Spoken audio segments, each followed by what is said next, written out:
Olá, queridas amigas, queridos amigos. Estamos de volta com o nosso estudo semanal de O Livro dos Médiuns. Sejam bem-vindos. Começamos já a estudar o terceiro capítulo desta primeira parte, Noções Preliminares. Esse terceiro capítulo tem o título do Método.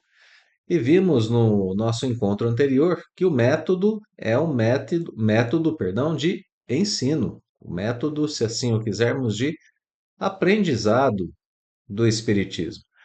Então, não é uma questão, como comentamos anteriormente, de se fazer prosélitos, mas uma questão de como se ensinar a doutrina espírita. Vimos algumas condições para isso: o estudo sério e o desenvolvimento da base na crença nos espíritos ou na crença espiritualista. Vimos que Kardec citou e ensinou que um bom método para ensino parte das coisas que são conhecidas para as coisas desconhecidas, começando com a base na crença de um princípio imaterial em nós, que é a alma, aí podemos partir para o conhecimento de outras coisas. Muito bem, no estudo de hoje vamos dar continuidade a esse tema e agora nós perceberemos aqui no Livro dos Médiuns, já no item 20, que Kardec começa a abordar o tema do ensino para materialistas, que é um um tema, né, muito importante para a gente poder conhecer. Notemos mais uma coisa ainda antes mesmo de começarmos a ler os parágrafos. Quando Kardec está falando sobre materialistas, é claro que nós podemos pensar em um espírita convicto, um espírito que conheça bem a doutrina a ponto de querer transmiti-la, mas nós podemos pensar também na situação do possível materialismo que exista em nós e que nos impeça muitas vezes de aceitarmos alguns ensinamentos do espiritismo ou alguns ensinamentos espiritualistas. Então, por isso, sempre estamos dizendo, no decorrer dos estudos de O Livro dos Médiuns, que ele serve tanto, esse estudo, principalmente esse estudo do método de ensino, ele serve tanto para ensinar o Espiritismo quanto para aprender, porque estamos investigando aqui algumas concepções próprias da alma humana. O materialismo é uma dessas concepções. O materialismo é um desses estados da alma humana, um desses, uma dessas ideologias, desses modos de entender a vida. Então, sejamos nós ou outras pessoas a quem nós queiramos transmitir o ensinamento espírita, nós estamos nos preparando para essa situação, né? Então, a primeira coisa que Allan Kardec faz é dizer que entre os materialistas nós podemos fazer uma distinção entre duas classes diferentes de materialistas. A primeira dessas classes é a classe dos materialistas que sim o são por sistema. O que significa ser materialista por sistema? Vamos seguir o parágrafo aqui com Kardec para a gente poder perceber o que é um materialista sistemático, né? Materialista que não tem dúvida. Para ele tudo é matéria, né? Ele não tem dúvida sobre isso. A única coisa que existe é a matéria. Então há nele uma negação absoluta a respeito do espiritualismo. E essa negação é raciocinada a seu modo, né? Então, o materialista ele é sistemático porque ele pensa de uma determinada forma e não dá nenhum tipo de abertura para que se encontre ou para que ofereçam-lhe outros tipos de explicação sobre alguns eventos, alguns fenômenos da vida terrena, mesmo da vida terrena, que envolvem, como sabemos, o espírito, né? Somos espíritos encarnados. Mas o materialista não aceita nenhum tipo de tentativa de explicação, porque ele já tem o seu sistema a respeito da vida formulado em sua mente. Para ele, aquilo já é racional e ele não vai aceitar, então, nenhum tipo de direcionamento que seja diferente desse com o qual ele está acostumado a lidar. por causa de suas concepções de vida, suas ideologias, suas crenças íntimas. Então, esse é o materialista por sistema. Como ele pensa? O homem é para eles uma simples máquina que funciona enquanto está montada, né?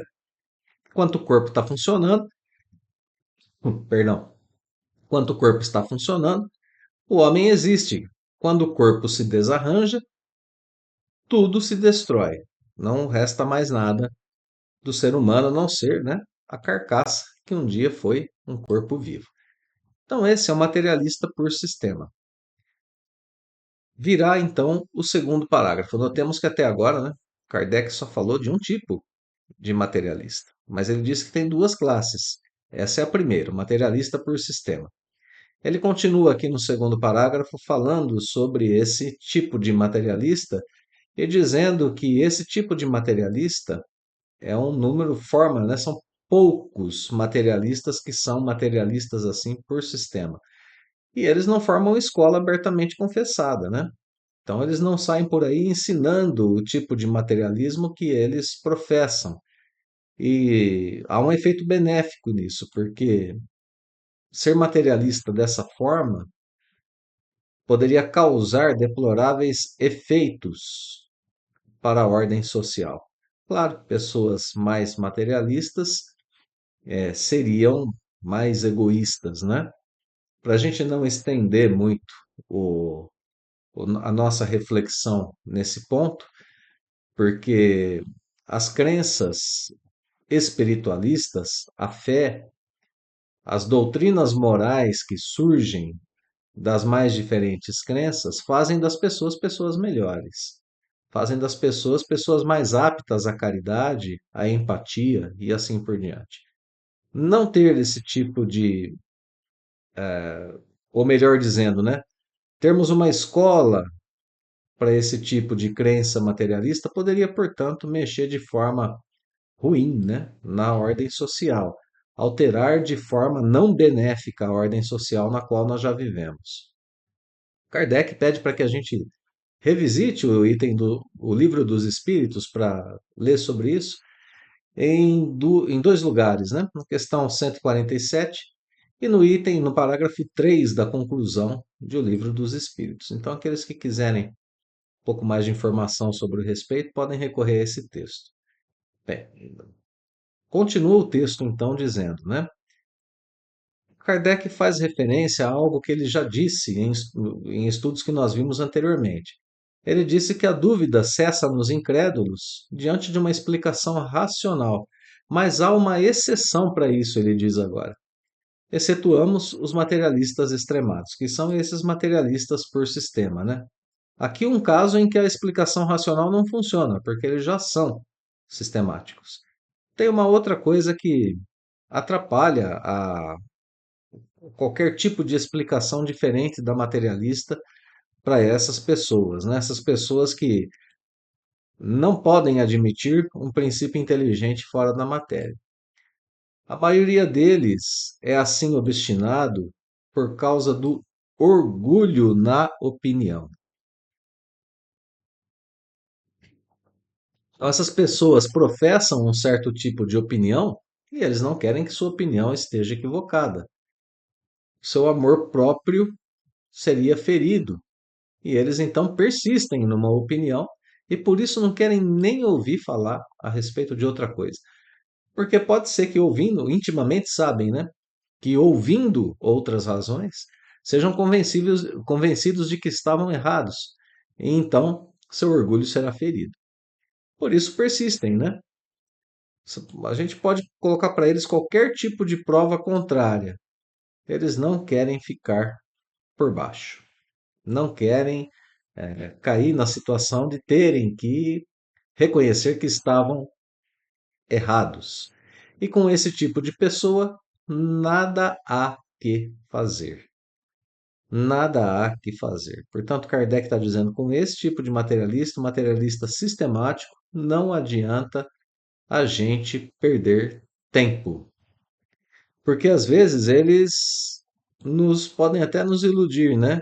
Com falso tom de sinceridade, quando dizem: "Fazei que eu veja e acreditarei". não são palavras verdadeiras. Não adianta tentar querer convencê-los. Outros já são mais francos e dizem, né? Ainda que eu visse, não acreditaria. Então, essa é a posição do materialista, esse materialista sistemático, né? Bem, vamos ao item 21, porque agora sim, Kardec vai apresentar a segunda classe de materialistas. Se nessa primeira classe não há muito o que fazer, existe ainda alguma coisinha, como a gente vai ver daqui a pouco, né? Mas se ainda não há muito o que fazer, nessa segunda classe é um pouco diferente. Olha lá, a segunda classe de materialistas, muito mais numerosa do que a primeira, porque o verdadeiro materialismo, né, que é esse primeiro, é um sentimento antinatural. Então veja só, esse sentimento antinatural é porque todos nós, enquanto espíritos imortais, temos uma certa intuição da vida futura, uma certa intuição da imortalidade da alma, que é perceptível em certas circunstâncias de nossas vidas, mesmo da vida material. Uma das mais belas que a gente tem é uma citação de Leon Denis, na qual o grande filósofo do Espiritismo, Leon Denis, nos diz que o ser humano tem algumas aspirações que não correspondem com a vida material. Nós desejamos a felicidade plena, todo mundo quer ser plenamente feliz, né? Quer ter uma felicidade que não seja mesclada com os amargores da vida terrena. Todo mundo deseja perfeição, todo mundo deseja a vida eterna, ninguém quer morrer, né? Ninguém quer deixar de existir. E vejam, esses desejos humanos, eles não são correspondentes à vida terrena. Identifica-se aí, através desses desejos, que eles não podem ser desejos que não tenham um objeto correspondente, não é? Tem que ter a felicidade plena, tem que ter a perfeição relativa ao espírito, claro, né? Não a perfeição de Deus, mas a perfeição do espírito tem que ser alcançável, a perfeição humana tem que ser alcançável, esse desejo de imortalidade tem que ser alcançável. Eles são, mas não aqui na Terra e nem nessa vida terrena. Então, Leon Denis explica que esses desejos, quando nós analisamos que temos em nós esses desejos, nós estamos reconhecendo que existe uma alma em nós que aspira por coisas que ela sabe que não estão aqui na Terra. Então, é um sentimento antinatural o materialismo verdadeiro, é um sentimento que foi plantado pelo espírito em si mesmo no decorrer de reencarnações nas quais ele escolheu esse caminho, né?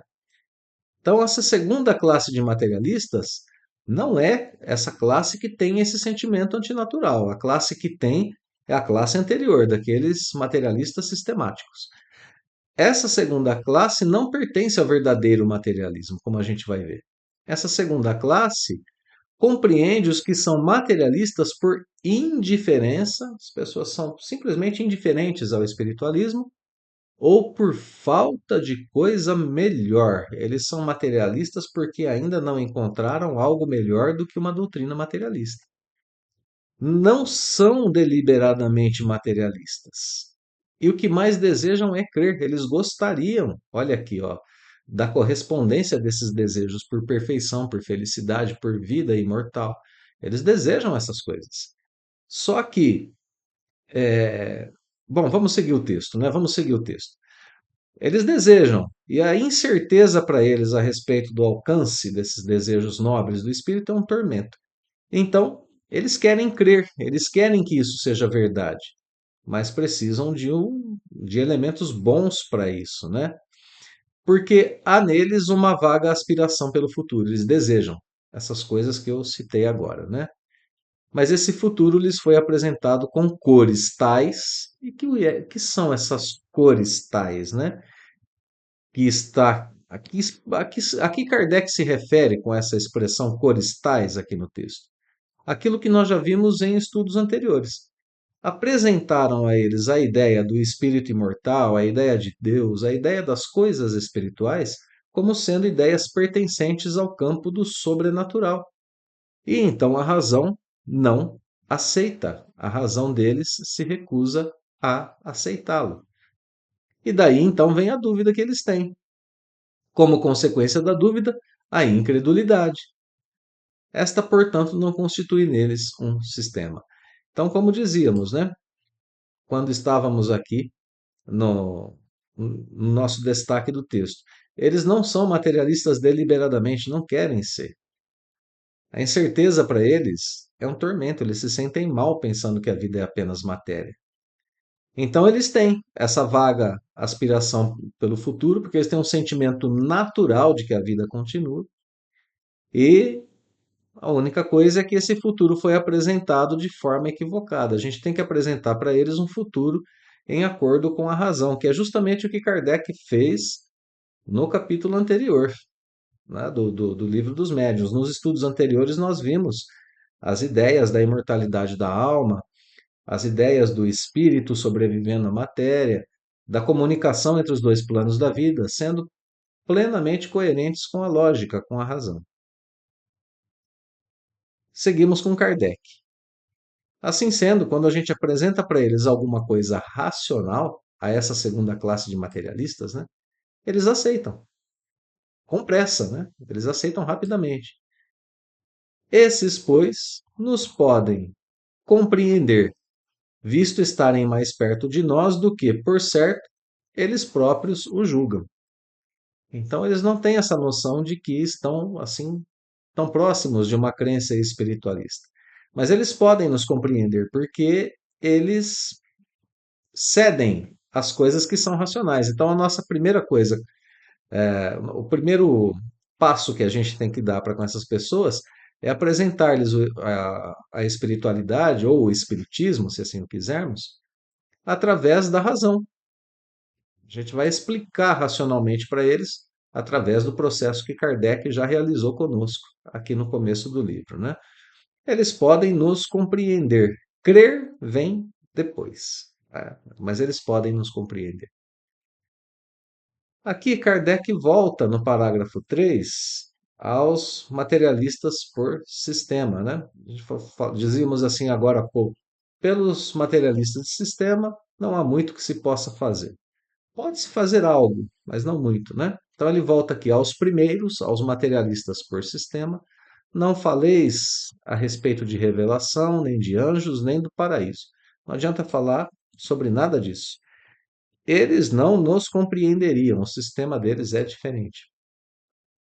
Colocai-vos, porém, no terreno em que eles se encontram. O que é colocarmos no terreno onde eles se encontram? Falar com as ciências da matéria.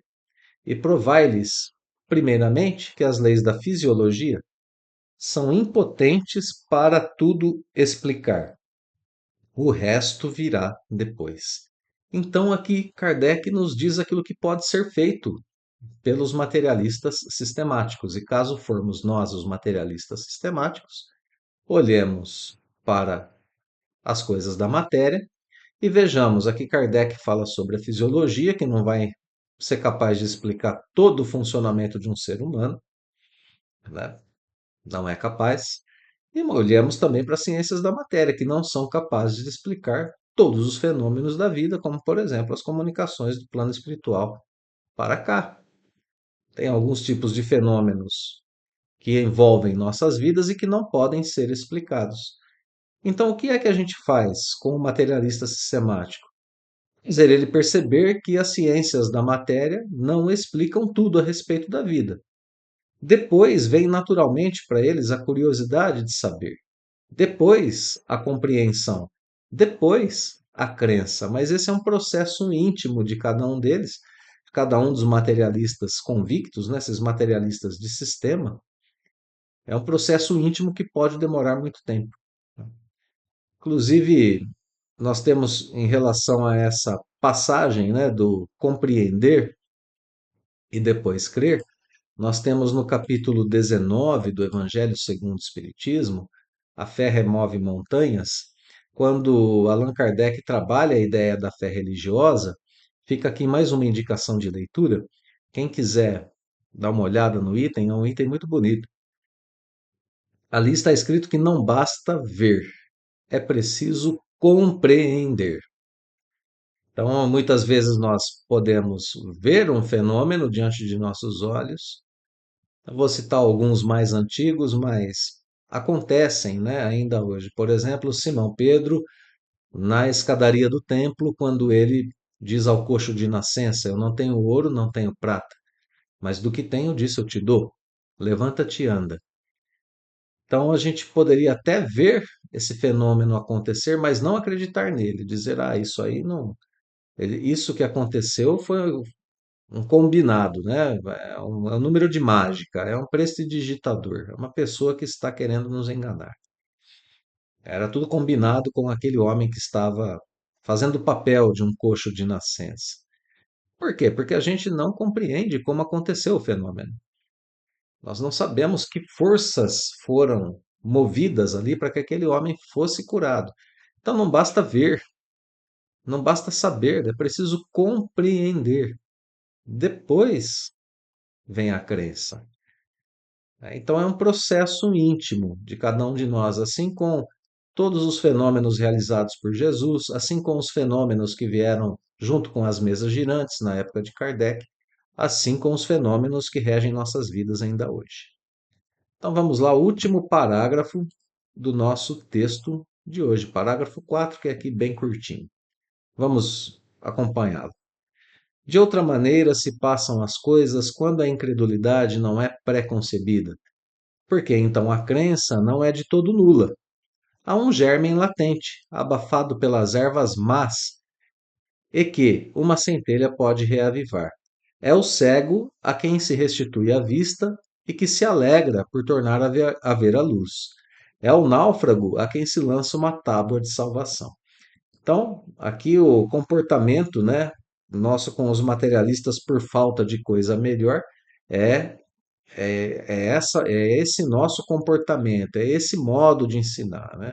É dar a luz a um cego, é lançar uma tábua de salvação a um náufrago. Então, por quê? Porque eles não têm essa incredulidade preconcebida e orgulhosa, como a gente viu ali atrás, né? Eles têm algum tipo de crença, não é totalmente nula neles. Tem sim um germen latente dessa crença. Ele está abafado por certas ervas más, ervas daninhas, né? Esse germen está abafado ali por outras plantas que cresceram, né? Entre elas a planta do materialismo. Mas só uma centelha, nada mais do que uma centelha pode reavivar nessas pessoas. Não precisa muito. Basta uma apresentação racional, basta que sejam levados à compreensão e então um mundo novo se desvela aos seus olhos. Como escreve Kardec em O Livro dos Espíritos, cai o véu que separa o plano material e o plano espiritual. O véu é a nossa percepção embotada pelas coisas exclusivamente materiais.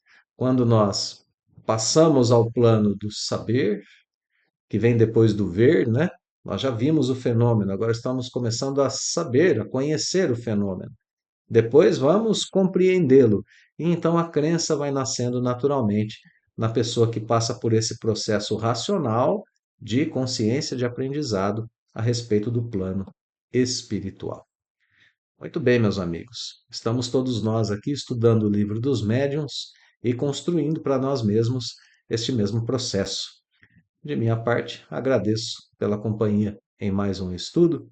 Eu deixo, como sempre, o convite, né, para a gente continuar. Vamos continuar estudando o livro dos médiuns, continuemos juntos, sabendo, compreendendo, fortalecendo nossa fé. Um abraço fraterno a todos e os votos de muita paz.